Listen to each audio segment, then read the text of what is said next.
Hey guys, we're back with another top 10 video at Kamerastore. This time we're the top 10 Pentax cameras of 2020. Number 10 is the Pentax K2, and in this case we have the KX because we didn't actually have a K2 in the showroom, but they're very similar in camera design and actually came out the same year. The Pentax K2 has aperture priority, was a flagship camera, SLR, shoots 35mm film.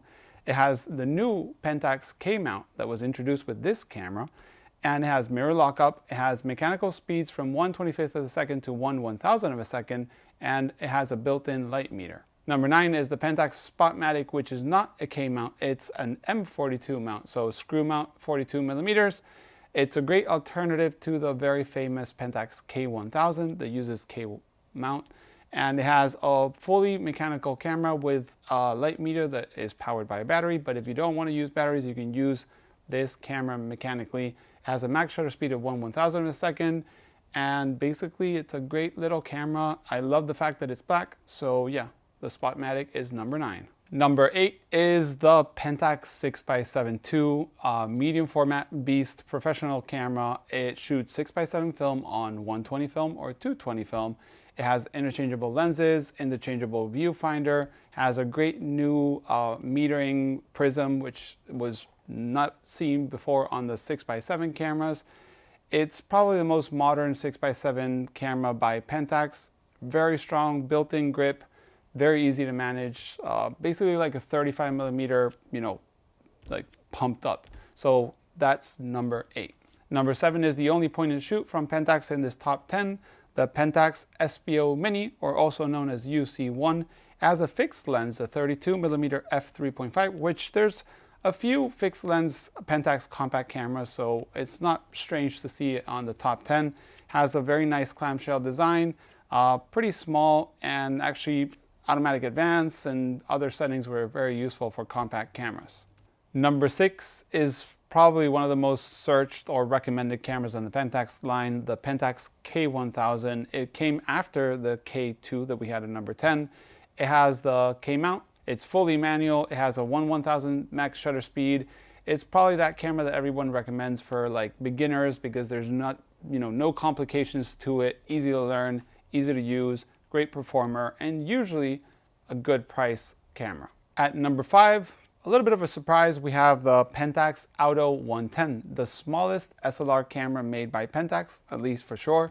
It has interchangeable lens mount.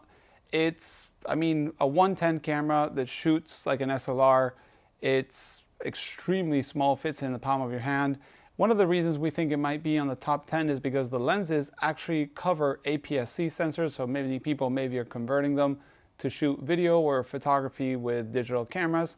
Might be the reason for this mini camera to be on the list. One of the interesting things about the Pentax Auto 110 is that usually it comes in a whole kit. It came in a little case with the camera and the different lenses, even the little flash, which is interesting. Most cameras, usually you buy a body, you buy a lens, or maybe you buy a couple lenses and you buy a body separately. Number 4 is the Pentax P30, which is a cheap-ish SLR camera, but actually works very nicely. Has DX code reading, so you can't change the ISO manually, but the dial on the front is actually very nice to change the shutter speeds. Nice design, small body, and pretty inexpensive. There's nothing not to like of the P30. Number 3 is the Pentax ME Electronic, which has aperture priority, small compact body. Actually came in to sort of fight for that small SLR lineup that Olympus started with the OM line. It doesn't have manual mode, but you can shoot at 1/100th of a second, which is also the flash sync speed. The Pentax ME Electronic is just a small body, aperture priority, entry level priced, and came out. So probably that's the main reason it's on number 3.